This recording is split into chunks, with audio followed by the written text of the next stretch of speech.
Le mystère de la mort d'Amy Robsart. La femme de Lord Robert, qu'on appelait Amy Robsart, était trouvée morte, le cou rompu au pied de l'escalier de son manoir de Cumnor Place, aux environs d'Oxford. L'opinion publique accusa aussitôt le mari. Les circonstances du drame étaient étranges. Amy Robsart était seule dans la demeure, ayant insisté pour envoyer tous les domestiques à la foire voisine. Le corps ne portait aucune trace de violence et le capuchon qu'elle avait sur la tête n'était même pas déchiré.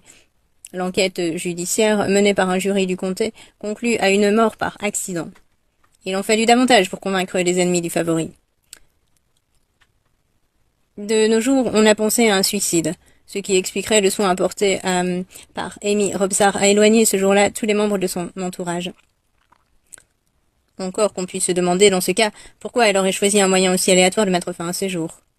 Une théorie récente fondée sur une analyse des données médicales serait qu'Amy Robsart soit morte d'une rupture spontanée des vertèbres cervicales par suite d'une métastase osseuse d'un cancer du sein. Cancer dont on parlait déjà, rappelons-le, 1 an et demi plus tôt. Aussitôt on parla du mariage de Lord Robert et de la souveraine, comme d'une chose proche, ou même comme d'une réalité. On disait que la reine d'Angleterre voulait épouser son palefrenier. Élisabeth prit soudain conscience de l'abîme qui s'ouvrait sous ses pieds. Robert lui-même était effrayé.